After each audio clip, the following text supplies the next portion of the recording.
Et bonjour à toutes et à tous, aujourd'hui je vais vous présenter une magnifique monnaie de Jules César, un denier au trophée. C'est donc une monnaie en argent qui fait 20 mm de diamètre pour 4,4 grammes et qui fut frappée en 45 avant Jésus-Christ en Espagne. Pour sa rareté, c'est une monnaie classée en R1 et pour son état, elle est classée en TTB+, et s'approche d'un état superbe. Aussi, c'est une monnaie gradée par NGC en 4/5 pour sa frappe et en 3/5 pour sa surface. Pour la description, sur l'avers, vous pouvez voir la tête diadémée de Vénus à droite, elle porte des boucles d'oreilles et un collier. Aussi, derrière la tête se trouve Cupidon. Pour le revers, vous pouvez voir un trophée gaulois formé d'un casque, d'une cuirasse, de boucliers, de lances et de deux carnix. Au pied du trophée se trouvent deux captifs assis. Les légendes sont Caesar, soit en français César. Mais avant de vous donner le prix, parlons un peu de l'histoire qui entoure cette monnaie.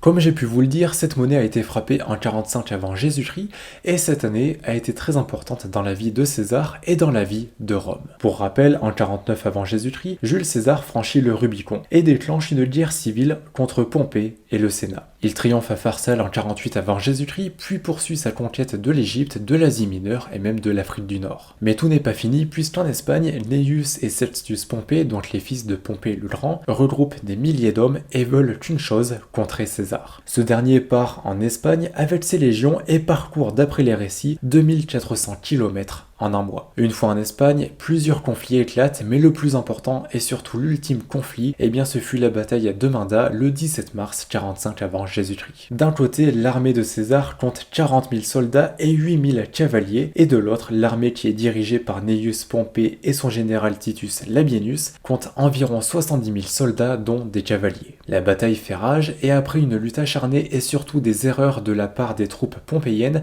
ces dernières s'effondrent. On estime le nombre de pertes côté César à 1000 et côté Pompée à environ 30 000. Concernant Labienus, il est retrouvé mort et César lui rendra hommage. Pour Gnaeus, il est arrêté puis exécuté et Sextius Pompée, il réussit à s'enfuir. Pour César, il vient de remporter son ultime bataille et est devenu le maître absolu de Rome. Pour en revenir à cette monnaie, cette dernière fut frappée pendant cette période dans le but de payer les soldats qui accompagnaient César. Et pour la symbolique, l'avers représente Jules César sous les traits de Vénus pour renforcer l'idée qu'il descendrait de la déesse. Et pour le revers, il représente les victoires de César sur les peuples gaulois et germaniques. Mais enfin, pour acquérir ce denier, il faut compter 1800 €. Bien sûr, n'oubliez pas de liker et de vous abonner, et aussi vous retrouverez le lien pour acquérir cette monnaie dans la description. Si vous êtes encore là, marquez Jules César dans les commentaires, et je vous dis à dimanche prochain.